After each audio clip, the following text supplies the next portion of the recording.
अगर आप UP triple SC lower PCS 2026 के एग्ज़ाम की तैयारी कर रहे हैं तो ये वीडियो आपके लिए मोस्ट इम्पॉर्टेंट है। और साथ ही अगर आप लेखपाल या वीडियो ऐसे एग्ज़ाम की तैयारी कर रहे हैं जिसमें आपदा प्रबंधन से लेकर क्वेश्चंस पूछे जाते हैं तो ये वीडियो आपके लिए मोस्ट इम्पॉर्टेंट है। इसको एक बार आप पूरी ज़रूर देखिए, आपको बहुत ही अच्छा कंटेंट मिलेगा और आपका जो डिजास्टर मैनेजमेंट है आई थिंक इसकी प्रॉब्लम सॉल्व हो जाएगी। तो वीडियो को शुरू करने से पहले आप सभी को बता दूं कि इसकी जो पीडीएफ है आप सभी को मेरे Telegram channel Vivekanand career path पे मिल जाएगी। और साथ ही जो बच्चे अभी नए हैं जो मुझसे अभी पहली बार जुड़ रहे हैं वो मेरे इस चैनल को सब्सक्राइब कर सकते हैं, ठीक है, जिससे आने वाली सभी वीडियो आप तक टाइम पर पहुँचती रहे। तो चलिए बिना किसी देरी के हम लोग क्वेश्चंस पर चलते हैं और देखते हैं पहला क्वेश्चन क्या है। तो पहला क्वेश्चन है कि देश में किसी भी गंभीर आपदा के समय रणनीतिक निर्णय लेने वाली सर्वोच्च राष्ट्रीय संकट प्रबंधन समिति, जिसको एनसीएमसी का कहा जाता है, का अध्यक्ष कौन होता है? प्रधानमंत्री, गृह मंत्री, कैबिनेट सचिव या राष्ट्रीय सुरक्षा सलाहकार? बताओ इसका आंसर क्या होगा। तो देखिए इसका आंसर हो जाएगा सी, ठीक है।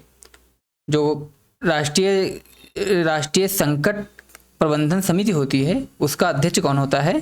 कैबिनेट सचिव होता है। अब आइए नेक्स्ट क्वेश्चन देखते हैं हम लोग। देखिए नेक्स्ट क्वेश्चन है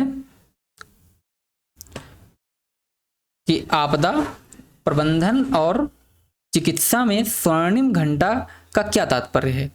आपदा आने से 1 घंटा पहले का समय, आपदा के तुरंत बाद का पहला 1 घंटा जिसमें जान बचाने की संभावना सर्वाधिक होती है। तो देखिए इसका आंसर यही हो जाएगा, ठीक है। इसका मतलब क्या होता है कि जैसे कोई घटना घटी और उसके बाद का 1 घंटा, ठीक है, जस्ट उसके बाद का जो 1 घंटा होता है उसको स्वर्णिम घंटा कहा जाता है, क्योंकि इस घंटे में अगर जो भी क्षति होती है, जो भी हानि होती है, तो उसको बचाने के 80% चांस होते हैं, ठीक है। चिकित्सा के क्षेत्र में भी यही बताया गया है, जैसे रोड एक्सीडेंट वगैरह हो जाता है तो इसमें क्या होता है कि जो स्टार्टिंग के जैसे घटना हुई उसके शुरुआत के जो वो 1 घंटे होते हैं इनको स्वर्णिम घंटा कहा जाता है। तो आइए अब नेक्स्ट क्वेश्चन देखते हैं। आपदा के समय घायलों को छांटने की ट्रायज प्रणाली जिसमें काला टैग किसे दिया जाता है? बताओ। काला टैग जो दिया जाता है, जैसे कोई आपदा हुई उसमें जो घायल होते हैं उसको छांटने का जो एक तरीका है जिसको ट्रायज कहा जाता है, उसमें काला टैग किसको दिया जाता है? तो पहला ऑप्शन है जिन्हें तुरंत सर्जरी की आवश्यकता होती है, जिन्हें मामूली चोटें आई हैं, जो मृत हैं या जिनके बचने की कोई उम्मीद नहीं है, जो बचाव दल के सदस्य हैं। बताओ। तो देखिए आइए हम लोग पहले समझ लेते हैं कि किस कलर को क्या दिया जाता है, यानी किस कलर के टैग को क्या माना जाता है। तो जैसे देखो रेड होता है, ठीक है, रेड टैग जो दिया जाता है जिन्हें तुरंत ऑपरेशन की आवश्यकता होती है, ठीक है, जिन्हें तुरंत ऑपरेशन की आवश्यकता होती है उनको क्या दिया जाता है? ऑपरेशन की आवश्यकता, ठीक है। ऑपरेशन की आवश्यकता जिनको तुरंत होती है उनको रेड टैग दिया जाता है। दूसरा नंबर होता है येलो टैग, ठीक है। येलो टैग किनको दिया जाता है? तो जिन्हें गंभीर चोट है पर इंतजार कर सकते हैं, ठीक है, जिनको चोट तो आई होती है, गंभीर चोट रहती है लेकिन वो इंतजार कर सकते हैं, तो उनको क्या दिया जाता है? येलो टैग दिया जाता है, ठीक है। आप लोग नोट करते चलिएगा क्योंकि इसमें लिखने में थोड़ा प्रॉब्लम हो रही है तो मैं ऐसे बता दे रहा हूँ, तो आप लोग नोट कर लीजिएगा। और देखिए नेक्स्ट है ग्रीन टैग, ठीक है। ग्रीन टैग किनको दिया जाता है? जिन्हें बस मामूली चोट आती है, ठीक है, जिनको सिर्फ मामूली सी चोट आती है उनको क्या दिया जाता है? मामूली घायल होते हैं, ग्रीन टैग, ठीक है। और जो ब्लैक टैग होता है जो इसमें पूछा गया है, ब्लैक टैग, ये उनको दिया जाता है जो मृत हैं या उनके बचने की कोई उम्मीद नहीं होती है, उनको क्या दिया जाता है? Black tag. तो देखो याद करने का भी आसान है, अगर थोड़ा रिलेट करके याद करोगे। देखो ग्रीन का मतलब क्या है? जिनको कोई दिक्कत नहीं होती ना ज़्यादा, ठीक है, उनको ग्रीन लाइट, ग्रीन सिग्नल मिल चुका है। जो येलो होते हैं उनको क्या होता है? चोट तो आई है लेकिन थोड़ा इंतज़ार कर सकते हैं, ठीक है। जैसे आप लोग देखा होगा जब ट्रैफिक में आप लोग चलते हैं रोड पर तो येलो लाइट कब होती है? येलो लाइट तब होती है जब जैसे ग्रीन वाले निकल रहे होते हैं, रेड वाला आने वाला होता है, तब क्या होता है बीच में येलो लाइट आती है, ठीक है, कि उस बीच में जितने लोग निकल सकें निकल जाएं। तो ऐसे समझ लो कि जो प्रतीक्षा वाले होते हैं, जिनको चोट तो आई होती है लेकिन इतना ज़्यादा जल्दी कोई दिक्कत वाली संभावना नहीं होती है, तो उनको येलो टैग दिया जाता है। साथ ही रेड टैग उनको दिया जाता है जिनको ऑपरेशन की तुरंत आवश्यकता होती है, ठीक है। और ब्लैक टैग दिया जाता है जो या तो मृत हो चुके हैं या फिर उनको अब बचाया नहीं जा सकता है, ठीक है, बिल्कुल मरने वाले हैं या मर चुके हैं, तो उनके लिए ब्लैक टैग होता है। अब आओ नेक्स्ट क्वेश्चन देखते हैं। आई थिंक समझ में आ गया होगा आप सबको अच्छे से।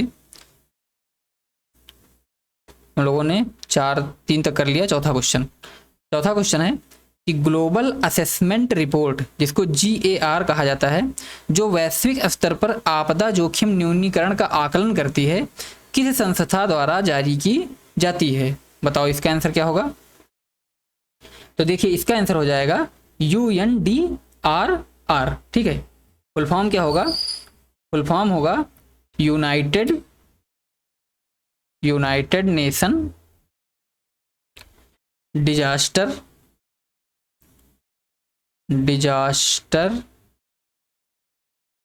रिस्क,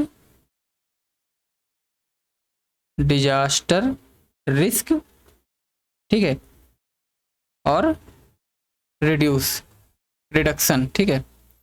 यानी हिंदी में क्या बोलेंगे इसको? संयुक्त राष्ट्र, हिंदी में भी लिख देता हूं, संयुक्त राष्ट्र आपदा जोखिम न्यूनीकरण, ठीक, इसका फुल फॉर्म है। इंपॉर्टेंट है इसलिए लिख दिया हूं, आप लोग नोट कर लीजिएगा, ठीक है। इसके द्वारा हर 2 साल पे ये रिपोर्ट छपती है और ये बताती क्या है कि दुनिया भर में आपदाओं के द्वारा मानवीय और आर्थिक कितना नुकसान हुआ, ठीक है। बताती क्या है कि मानवीय और आर्थिक नुकसान के बारे में बताती है, ठीक। अब और नेक्स्ट क्वेश्चन देखते हैं। वीडियो को पॉज करके आप लोग आराम से नोट कर सकते हैं, ठीक है। अब देखो, विश्व सुनामी जागरूकता दिवस प्रतिवर्ष किस तिथि को मनाया जाता है? 26 दिसंबर, 5 नवंबर, 15 मई या 22 मार्च? तो देखो इसका आंसर हो जाएगा 5 नवंबर, ठीक है। जब 2004 में सुनामी आई थी, कहाँ आई थी? हिंद महासागर में, ठीक है। जब 2004 में सुनामी आई थी हिंद महासागर में, तो उस टाइम पे जापान ने ये प्रस्ताव रखा था संयुक्त राष्ट्र संघ में कि 2015 में ये प्रस्ताव रखा था कि 5 नवंबर को यह दिवस घोषित किया जाए, ठीक है। तो ये जो दिवस था 5 नवंबर को जापान की सिफारिश द्वारा घोषित किया गया। अब आओ नेक्स्ट क्वेश्चन देखते हैं कि भारत का पहला, पेन का कलर चेंज कर लेते हैं, थोड़ा और अच्छा रहेगा आई थिंक, ठीक है। देखते हैं ट्राई करके। हाँ सही है। भारत का वह पहला राज्य कौन सा है जिसने भूकंप आने से कुछ सेकंड पहले सायरन बजाने वाला भूकंप पूर्व चेतावनी मोबाइल ऐप लॉन्च किया? तो पहला ऑप्शन है गुजरात, दूसरा है महाराष्ट्र, तीसरा है उत्तराखंड और चौथा है हिमाचल प्रदेश। तो बताइए इसका आंसर क्या होगा? तो देखिए इसका आंसर हो जाएगा सी, उत्तराखंड, ठीक है। जो उत्तराखंड है ये भारत का वह पहला राज्य है जिसने भूकंप आने के कुछ सेकंड पहले सायरन बजाने वाला भूकंप पूर्व चेतावनी मोबाइल ऐप लॉन्च किया। अब देखिए इसके बारे में थोड़ा डिटेल में भी देख लेते हैं कि ये ऐप बनाया किसने है। तो इसको बनाया है IIT रुड़की ने, ठीक है। IIT रुड़की द्वारा इसको विकसित किया गया है। और ऐप का नाम क्या है ये भी इम्पोर्टेंट है। तो ऐप का नाम है उत्तराखंड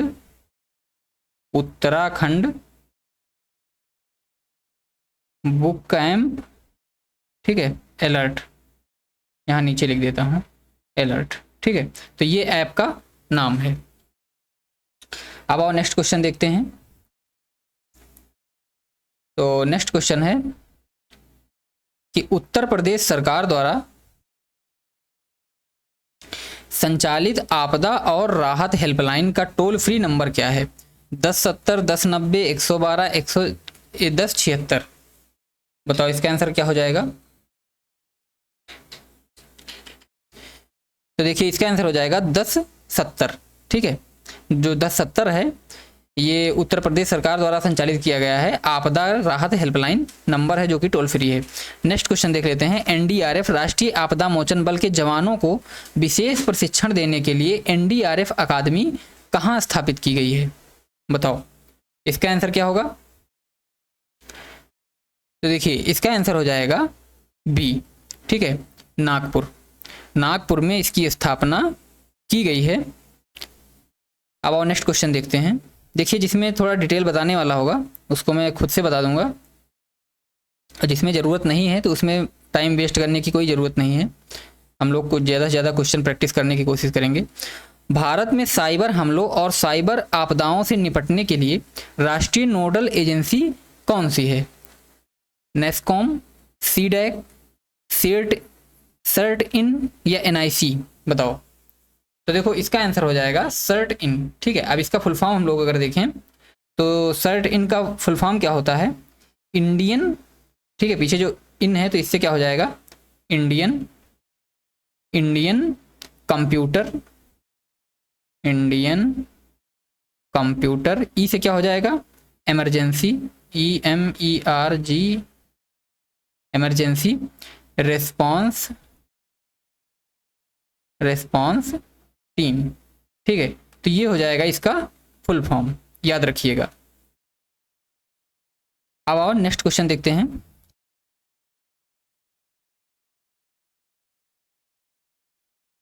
क्वेश्चन नंबर 10।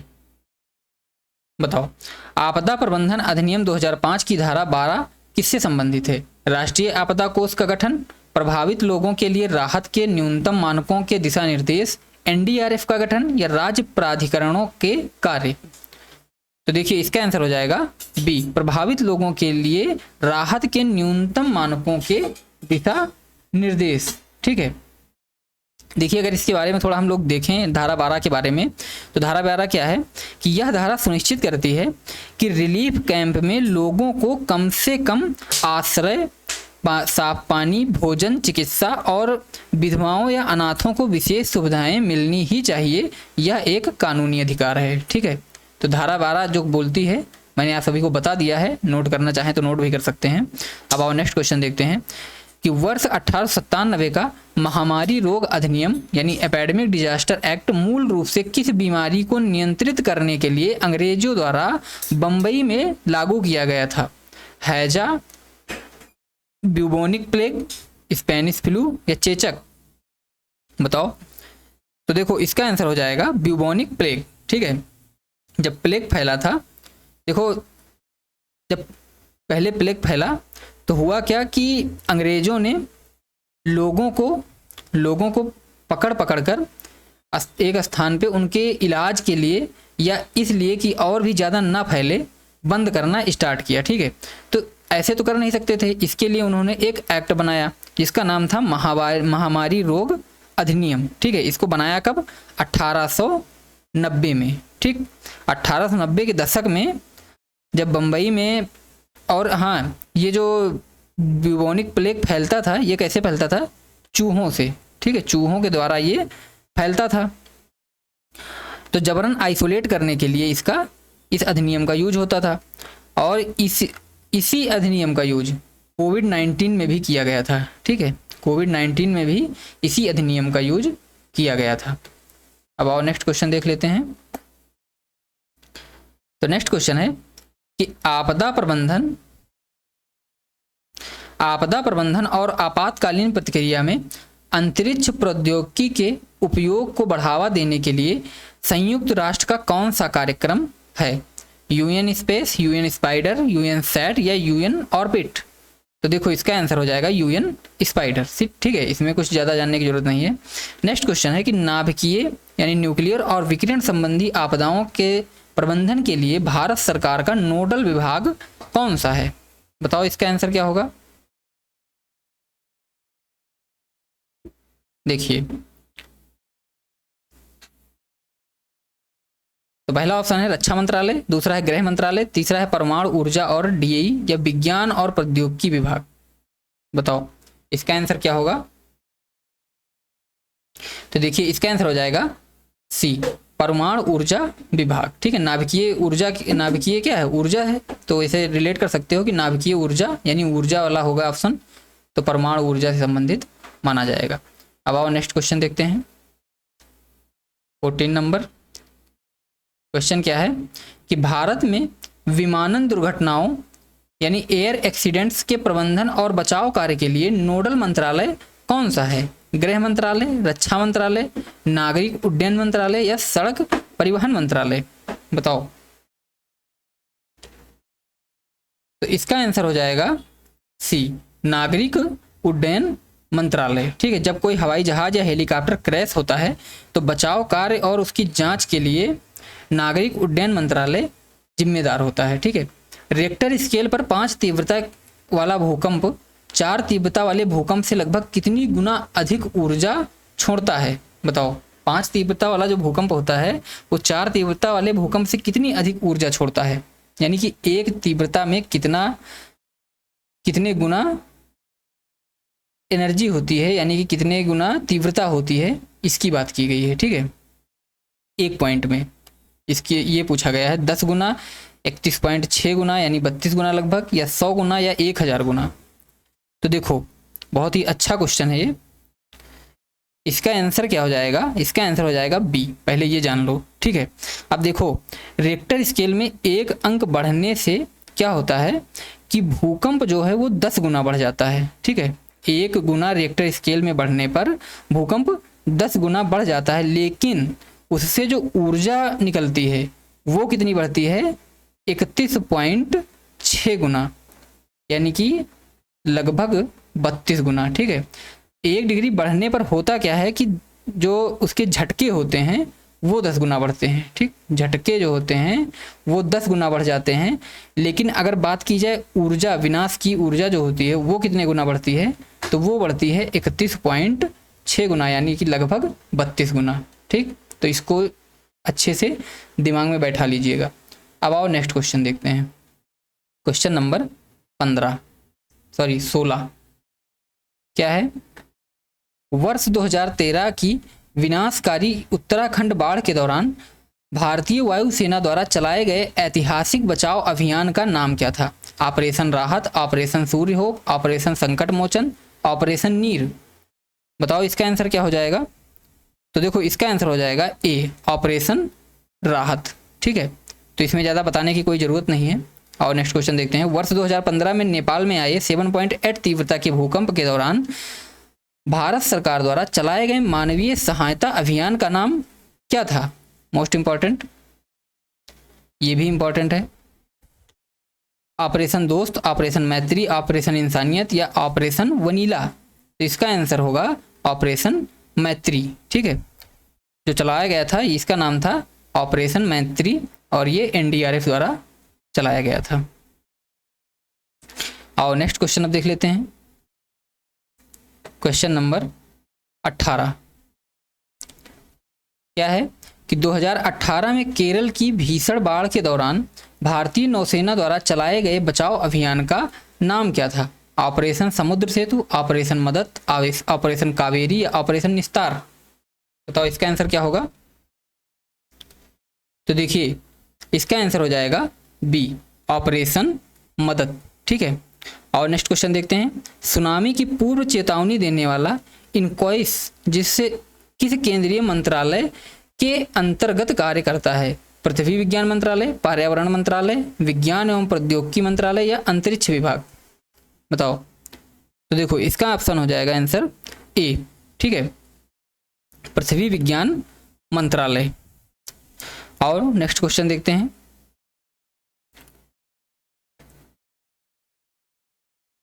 तो नेक्स्ट क्वेश्चन है कि भारत में खदानों में होने वाली दुर्घटनाओं पर नजर रखने वाला खदान सुरक्षा महानिदेशालय डीजीएमएस किस मंत्रालय के अधीन है? बताओ इसका आंसर क्या होगा? कोयला मंत्रालय, खान मंत्रालय, श्रम और रोजगार मंत्रालय या भारी उद्योग मंत्रालय? तो देखिए इसका आंसर हो जाएगा सी, श्रम और रोजगार मंत्रालय। ठीक है, अब और नेक्स्ट क्वेश्चन देखते हैं कि उत्तर प्रदेश राज्य आपदा प्रबंधन यानी यूपीएसडीएमए का मुख्यालय कहाँ स्थित है?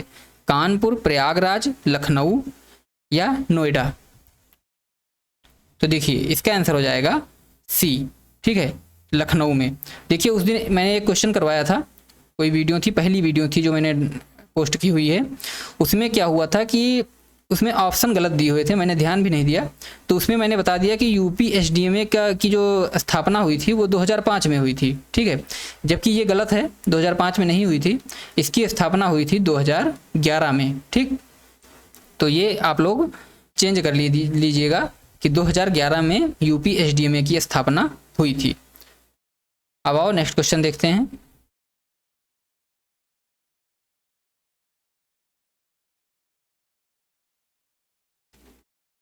तो देखिए नेक्स्ट क्वेश्चन है कि मैदानी इलाकों में शीतलहर यानी कोल्ड वेव तब घोषित की जाती है जब न्यूनतम तापमान 10 डिग्री सेंटीग्रेड या उससे कम हो और सामान्य तापमान में कम से कम कितनी गिरावट दर्ज की जाए? 2 डिग्री सेंटीग्रेड से 3 डिग्री सेंटीग्रेड, 4.5 डिग्री सेंटीग्रेड से 6.4 डिग्री सेंटीग्रेड, या 7 डिग्री सेंटीग्रेड से 9 डिग्री सेंटीग्रेड, या 10 डिग्री सेंटीग्रेड से अधिक? बताओ। तो देखिए इसका आंसर हो जाएगा बी। ठीक है, इसका आंसर हो जाएगा बी। यदि मैदानी इलाकों में न्यूनतम तापमान 10 डिग्री सेंटीग्रेड से नीचे चला जाए और वह उस मौसम के नॉर्मल तापमान से 4.5 से 6.5 डिग्री के आसपास गिर जाए तो आईएमडी द्वारा उसको शीतलहर घोषित किया जाता है। ठीक, अब आओ नेक्स्ट क्वेश्चन देखते हैं। क्वेश्चन नंबर 23, भारत में लागू इंसिडेंट रिस्पांस सिस्टम IRS आपदा प्रबंधन की एक रूपरेखा है, इसे किस देश के मॉडल से अपनाया गया है? बताओ। जापान, यूनाइटेड किंगडम, अमेरिका या ऑस्ट्रेलिया? तो देखो इसका आंसर हो जाएगा सी। ठीक है, अमेरिका से इसको अपनाया गया है।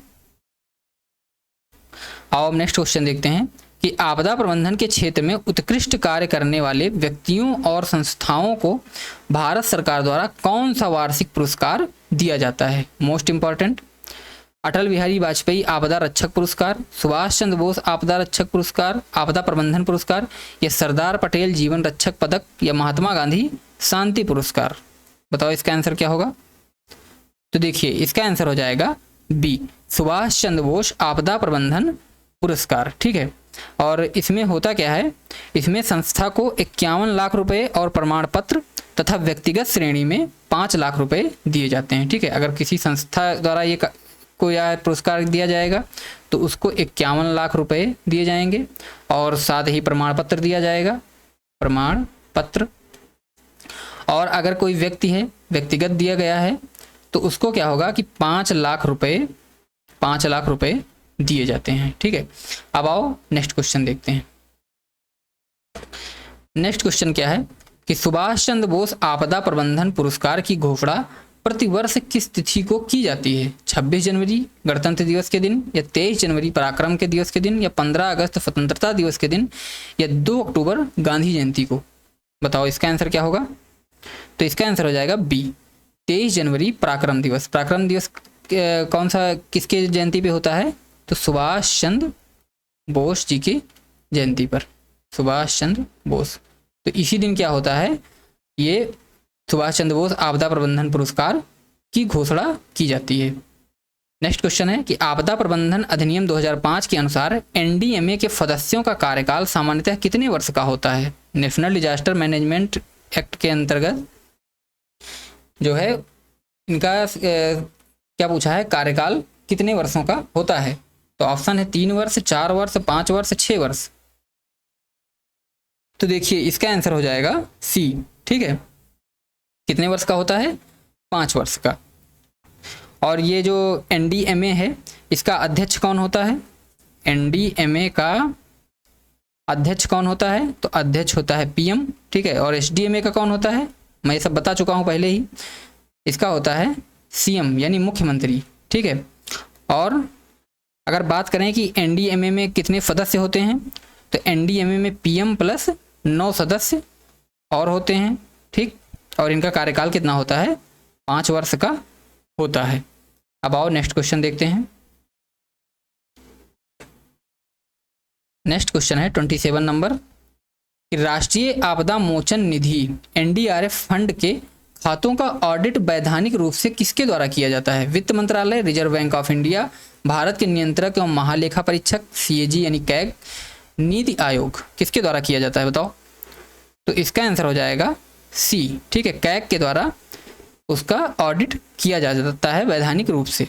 नेक्स्ट क्वेश्चन है कि पैसिफिक रिंग ऑफ फायर विश्व के लगभग कितने प्रतिशत भूकंपों का कारण बनता है? 50%, 70%, 90% या 99%?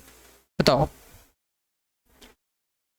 तो देखिए इसका आंसर हो जाएगा सी, ठीक है, 90%। यानी प्रशांत महासागर के किनारों पर घोड़े की नाल के आकार में टेक्टोनिक प्लेट्स लगातार टकरा रही हैं, ठीक है। दुनिया के 90% भूकंप और 75% सक्रिय ज्वालामुखी यहीं पाई जाती हैं, ठीक है। तो नेक्स्ट क्वेश्चन है कि एनआईडीएम द्वारा आपदा शोध पर प्रकाशित होने वाली द्विवार्षिक पत्रिका का क्या नाम है? Disaster and development, hazard management India, resilience today या मिटिगेशन जर्नल? तो बताओ इसका आंसर क्या होगा? तो देखिए इसका आंसर हो जाएगा A, disaster and development. Next question है डब्ल्यूएमओ के अंतर्गत उत्तर हिंद महासागर के क्षेत्रों में चक्रवातों का नामकरण करने वाले पैनल में वर्तमान में कुल कितने देश शामिल हैं? 8, 10, 13, 15? बताओ। तो देखिए इसका आंसर हो जाएगा सी, 13, ठीक है। अब ये कौन कौन से देश हैं? इनमें जो मुख्य देश हैं मैं आपको बता देता हूं कि भारत है, ठीक है, भारत है, बांग्लादेश है, बांग्लादेश है और पाकिस्तान है, ठीक है। ये तीनों देश इसमें शामिल हैं। और ये 61, देखिए इसको बता देता हूँ मैं आप सबको डिटेल में कि हिंद महासागर के क्षेत्र में 13 देश जो कि भारत, बांग्लादेश, पाकिस्तान ये सब शामिल हैं और 13 नाम ये सभी सुझाते हैं। कुल 169 नामों की एक लिस्ट बनी है जिसमें बारी बारी से चक्रवातों का नाम रखा जाता है, ठीक है। आप लोगों ने देखा होगा कि जब कोई चक्रवात आता है तो क्या होता है कि उसमें ये आता है कि इसका नाम किसने रखा, ठीक है। तो वो जो नाम रखते हैं तो वो जो इन 13 देश अपने तरफ से 13 देश को सेलेक्ट करते हैं, उन्हीं में से बारी बारी से नाम रखते हैं, ठीक है। तो ये काफ़ी लंबी लिस्ट है, बताना मुश्किल है। तो ये समझ लो कि इसमें इंपॉर्टेंट भारत, बांग्लादेश और पाकिस्तान ऐसे ही 13 देश शामिल हैं। अब आओ नेक्स्ट क्वेश्चन देखते हैं। वो इतना इंपॉर्टेंट भी नहीं है, नहीं तो बता देता मैं यहाँ पे। तो ये बस ये समझ लो कि इसमें शामिल कितने देश हैं? 13। अब आओ नेक्स्ट क्वेश्चन हम लोग देखते हैं। अब देखिए नेक्स्ट क्वेश्चन है कि जब सुनामी की लहरें गहरे समुद्र से उथले तटीय जल में प्रवेश करती हैं तो उनकी स्थिति में क्या परिवर्तन आता है? गति बढ़ती है, ऊंचाई घटती है, गति घटती है, ऊंचाई तेजी से बढ़ती है, गति और ऊंचाई दोनों घटती हैं या गति और ऊंचाई दोनों बढ़ती हैं? बताओ इसका आंसर क्या होगा? तो देखिए इसका आंसर हो जाएगा बी, ठीक है, गति घटती है, ऊंचाई तेजी से बढ़ती है, ठीक है। अब आओ नेक्स्ट क्वेश्चन देखते हैं। क्वेश्चन नंबर 32 क्या है कि भूकंप के कारण समुद्र तल में होने वाले विस्थापन को मापने के लिए सुनामी चेतावनी प्रणाली में समुद्र तल पर कौन से सेंसर लगाए जाते हैं? बीपीआर यानी बॉटम प्रेशर रिकॉर्डर, सोनार या सिस्मोग्राफ या एनीमोमीटर? तो देखो इसका आंसर हो जाएगा ए, बीपीआर यानी बॉटम प्रेशर रिकॉर्डर, ठीक है। इसको लगाया जाता है। सोनार का यूज किस में किया जाता है? सोनार का यूज किया जाता है जब जहाज वगैरह चलते हैं तो उसमें गहराई, समुद्र की गहराई पता करने के लिए, या कोई नीचे जैसे कहीं पे चट्टान है या कुछ है तो उसका पता लगाने के लिए सोनार का यूज किया जाता है, ठीक है। ऐसे ही एनेमोमीटर का प्रयोग किया जाता है किसके लिए? हवा की गति को मापने के लिए, वायु की गति को मापने के लिए किया जाता है।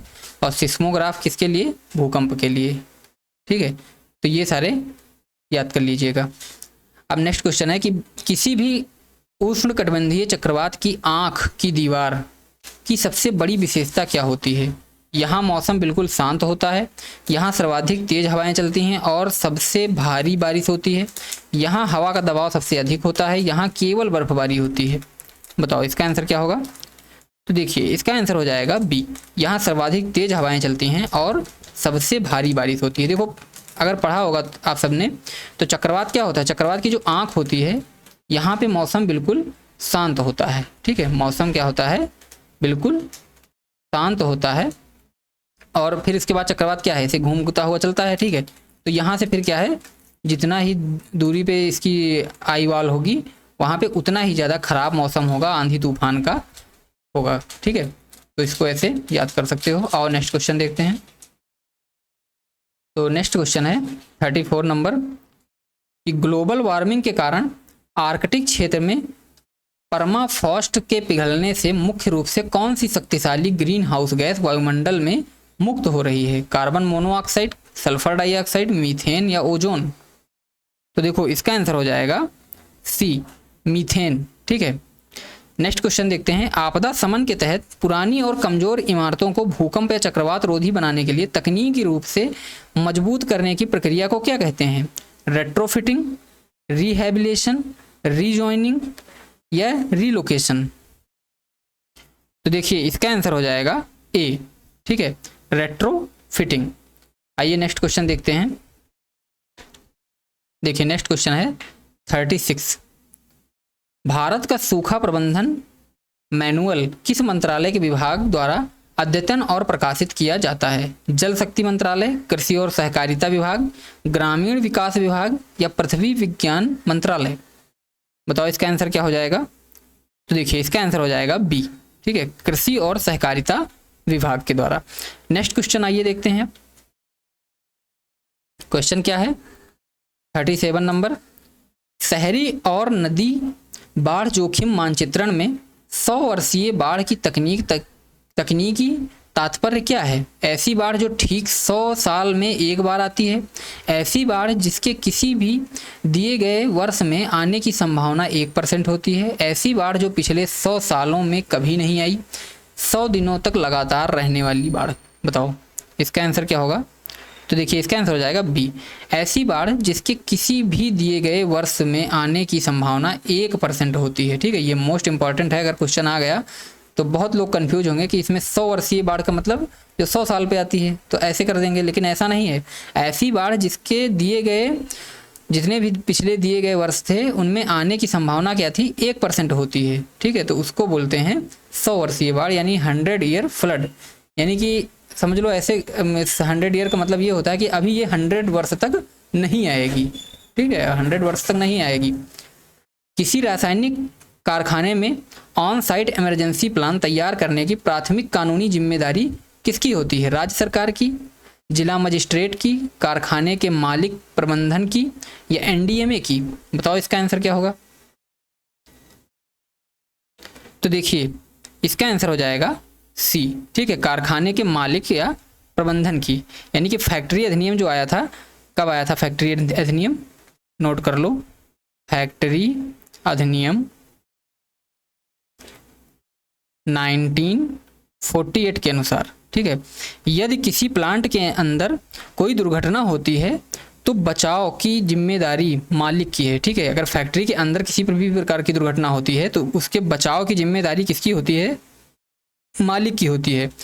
गैस बाहर शहर में फैले तो वह जिम्मेदारी वहाँ के डीएम की होती है। अगर मान लिया कोई गैस की फैक्ट्री है और अगर गैस बाहर फैल जाती है तो उसको उससे बचाने की जिम्मेदारी किसकी होती है? डीएम की। लेकिन फैक्ट्री के अंदर बचाव की जिम्मेदारी किसकी होती है? वो होती है कारखाने के मालिक प्रबंधन की। ठीक, अब आओ नेक्स्ट क्वेश्चन देख लेते हैं 39 नंबर। क्वेश्चन क्या है? एनडीएमए के दिशा निर्देशों के अनुसार जिन राज्यों ने लू यानी हीट वेव को राज्य विशिष्ट आपदा माना है, वहां लू से हुई मृत्यु पर एसडीआरएफ से कितनी अनुग्रह राशि दी जाती है? 1 लाख रुपए, 2 लाख रुपए, 4 लाख रुपए, 5 लाख रुपए? बताओ। लू के बारे में मैंने काफ़ी क्वेश्चन पहले भी करवा दिए हैं, जो बच्चे हैं वो भी करवाए दे रहा हूँ। तो इसका आंसर हो जाएगा सी, 4 लाख रुपए। भारत में राष्ट्रीय आपदा मोचन निधि यानी एनडीआरएफ फंड की राशि भारत सरकार के किस खाते के अंतर्गत रखी जाती है? भारत की संचित निधि, भारत का लोक खाता, आकस्मिक निधि या प्रधानमंत्री राहत कोष? बताओ। तो देखो इसका आंसर हो जाएगा बी। ठीक है, भारत का लोक खाता यानी पब्लिक अकाउंट ऑफ इंडिया में रखी जाती है। अब आओ नेक्स्ट क्वेश्चन देखते हैं। 41 नंबर क्वेश्चन क्या है? आपदा के दौरान सर्च एंड रेस्क्यू ऑपरेशन में खोजी कुत्तों का उपयोग मुख्य रूप से उनकी किस अतीन्द्रिय क्षमता के कारण किया जाता है? सुनने की क्षमता, सूंघने की क्षमता, देखने की क्षमता, कंपन महसूस करने की क्षमता। तो ये तो सबको पता होगा कि इसका आंसर क्या होगा। तो इसका आंसर हो जाएगा सूंघने की क्षमता। ठीक है, कुत्तों में क्या होता है, उनकी सूंघने की क्षमता सबसे ज़्यादा होती है, यानी मनुष्यों से लगभग कहते हैं कि 10,000 से 1 लाख, ठीक है, 10,000 से 1 लाख गुना होती है मनुष्यों से ज़्यादा। नेक्स्ट क्वेश्चन है कि भारत के आपदा प्रबंधन अधिनियम 2005 में कुल कितने अध्याय और धाराएं शामिल हैं? 5 अध्याय 50 धाराएं, 8 अध्याय 65 धाराएं, 11 अध्याय 79 धाराएं या 15 अध्याय 100 धाराएं? बताओ इसका आंसर क्या होगा। आई थिंक सबको पता होगा कि इसका आंसर होगा 11 अध्याय 79 धाराएं। ठीक है, और ये बना कब था? ये बना था 23 दिसंबर 2005 को। ठीक है, 23 दिसंबर 2005 को इस पे क्या हुआ था, राष्ट्रपति की मंजूरी मिल गई थी, यानी ये एक्ट बन गया था। आइए नेक्स्ट क्वेश्चन देखते हैं। 43 नंबर क्वेश्चन क्या है? उत्तर प्रदेश सरकार ने राज्य आपदा मोचन बल यानी एसडीआरएफ के गठन में किस वर्ष आधिकारिक मंजूरी दी? 2006, 2010, 2014, 15, 2020? बताओ। तो देखिए इसका आंसर हो जाएगा सी, 2014-15, यानी एसडीआरएफ का जो गठन हुआ है वो कब हुआ है? 2014-15 में इसका गठन हुआ है। ठीक, अब आइए नेक्स्ट क्वेश्चन देखते हैं। ला नीना मौसम परिघटना का भारतीय उपमहाद्वीप की जलवायु पर सामान्यतः क्या प्रभाव पड़ता है? भयंकर सूखा पड़ता है, सामान्य से अधिक बारिश होती है और बाढ़ का खतरा बढ़ जाता है, मानसून पूरी तरह से रुक जाता है या सर्दियां बिल्कुल नहीं होती? तो देखो इसका आंसर हो जाएगा बी, सामान्य से अधिक वर्षा होती है और बाढ़ का खतरा बढ़ जाता है। ठीक है, और यही अल नीनो में क्या होता है? अल नीनो भी मैंने पहले पढ़ाया है, क्वेश्चन करवाए हैं।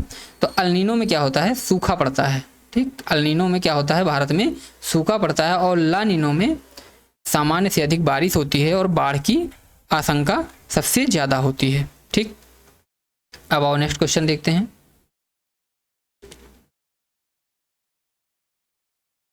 देखिए नेक्स्ट क्वेश्चन है कि भूस्खलन को रोकने के लिए ढलानों पर गहरी जड़ों वाली वनस्पति और घास उगाने की पर्यावरण अनुकूल प्रक्रिया को इंजीनियरिंग में क्या कहा जाता है? हाइड्रोलॉजी, जियोफ्रेमिंग, बायो इंजीनियरिंग या टेरा फार्मिंग? बताओ इसका आंसर क्या हो जाएगा? सी, बायो इंजीनियरिंग कहते हैं इसको। ठीक है, नेक्स्ट क्वेश्चन देखते हैं। तो नेक्स्ट क्वेश्चन है कि संयुक्त राष्ट्र ने प्राकृतिक आपदाओं के प्रति जागरूकता बढ़ाने के लिए किस दशक को अंतरराष्ट्रीय प्राकृतिक आपदा न्यूनीकरण दशक घोषित किया था? 1980-89, 1990-99, 2000 से 2009 या 2010 से 2019? बताइए। तो इसका आंसर हो जाएगा बी, 1990 से 99 को। ठीक है, अब आओ नेक्स्ट क्वेश्चन देखते हैं कि वर्ष 2023 में टर्की और सीरिया में आए विनाशकारी भूकंप के बाद भारत द्वारा चलाए गए बचाव अभियान का नाम क्या है? इंपॉर्टेंट है, ये करंट से रिलेटेड है। ऑपरेशन रक्षक, ऑपरेशन दोस्त, ऑपरेशन कावेरी, ऑपरेशन गंगा? तो देखो इसका आंसर हो जाएगा ऑपरेशन दोस्त। ठीक है, कब आया था ये? फरवरी में आया था 2023 में, और कितने रिएक्टर का? 7.8 तीव्रता का। ठीक, 7.8 तीव्रता का भूकंप आया था, और यहाँ पर एनडीआरएफ की 3 टीमें गई थी। ठीक है, तुर्की और सीरिया में। आइए नेक्स्ट क्वेश्चन देख लेते हैं। 48 नंबर क्वेश्चन क्या है कि किसी भी बड़ी आपदा के दौरान स्थापित किए जाने वाले कंट्रोल रूम का प्राथमिक कार्य क्या होता है? केवल मीडिया को इंटरव्यू देना, केवल वाले मैंने पहले बताया है, तुरंत काट दिया करो। केवल वाला ये भी है, ये भी कट जाएगा। आपदा की भविष्यवाणी करना, इसको या फिर सूचनाओं का एकत्रीकरण करना, विभिन्न एजेंसियों और समन्वय और रियल टाइम डेटा का प्रसार करना। तो देखो इसका आंसर हो जाएगा बी। ठीक है, 48 नंबर का बी हो जाएगा। नेक्स्ट क्वेश्चन क्या है, भारत के समुद्री क्षेत्रों में तेल रिसाव यानी ऑयल स्पिल जैसी पारिस्थितिक समुद्री आपदाओं से निपटने के लिए भारत सरकार की नोडल एजेंसी कौन सी है?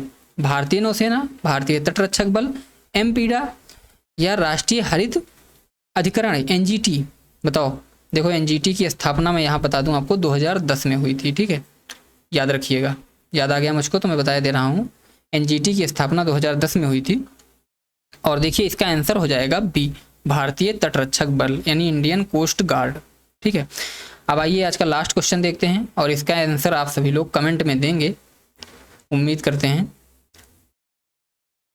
तो लास्ट क्वेश्चन है कि आपदा प्रबंधन मानचित्रण यानी मैपिंग और जोखिम विश्लेषण में प्रयुक्त होने वाली तकनीक जीआईएस का पूर्ण रूप क्या है? Global investigation system, geological internet software, geographic information system या जियोस्पेशियल इंटरफेस स्टेशन? बताओ। तो इसका आंसर आप सभी को कमेंट बॉक्स में देना है। ठीक है, और साथ ही बताना है कि क्लास कैसी लगी आप सबको और इसमें और भी क्या क्या इम्प्रूवमेंट करने चाहिए मुझे, क्योंकि मैं अभी स्टार्ट किया हूँ ऐसे क्वेश्चंस को करवाने की।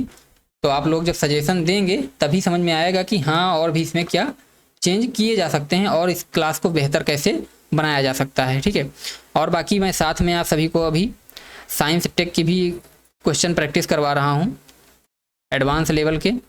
अगर आप लोग प्रैक्टिस करना चाहते हैं तो चैनल पे प्लेलिस्ट बनी हुई है, वहाँ से कर सकते हैं। अभी तक शायद 3 क्लासें हो चुकी हैं, आप लोग देख लीजिएगा। और साथ ही जो बच्चे एसएससी सीजीएल और सीएचएसएल एमटीएस यानी जो भी एग्ज़ाम जिसमें इंग्लिश पूछी जाती है वो कैब, तो मैं ब्लैक बुक जो है इंग्लिश की सबसे बेस्ट बुक जो वो कैब की होती है, सभी बच्चे ज़्यादातर ब्लैक बुक पढ़ते हैं, तो ब्लैक बुक को याद करने का मैं नेमोनिक्स से तरीका बता रहा हूँ उसमें। ठीक है, तो जो बच्चे याद नहीं कर पाते हैं यानी कि याद तो हो जाता है लेकिन कुछ दिनों के बाद भूल जाते हैं, तो उनके लिए मैं यहाँ पे बहुत ही बेस्ट तरीका बता रहा हूँ। आप लोग एक बार वीडियो को देखेंगे तो अच्छा लगेगा, खुद ही कहेंगे कि हाँ ये बहुत क्वालिटी वीडियो है। तो एक बार ज़रूर देखिएगा इन सीरीज़ को। ब्लैक बुक शायद कंप्लीट ब्लैक बुक लिखा है बाय नेमोनिक्स, ऐसे करके सीरीज बनी हुई है, तो वहाँ से आप लोग देख सकते हैं। अभी तक उसमें 10 क्लासें हो चुकी हैं, तो आप लोग वो भी जो लोग तैयारी करते हैं देख लीजिए। बाकी साथ में साइंस और टेक का भी मैं प्रैक्टिस सेट करवा रहा हूँ, ये भी देख सकते हैं। और मैनेजमेंट डिजास्टर तो चल ही रहा है। जो बच्चे यूपी SSC या लेखपाल जैसे एग्ज़ाम की तैयारी करते हैं, जिसमें ये काफ़ी अच्छा सिलेबस है, इसका 10 नंबर का पूछा जाता है, तैयार करना चाहते हैं तो वो भी देख सकते हैं। ठीक है, तो आज के लिए इतना ही रखते हैं, फिर मिलते हैं आप सभी को नेक्स्ट वीडियो में। जय हिंद, जय भारत।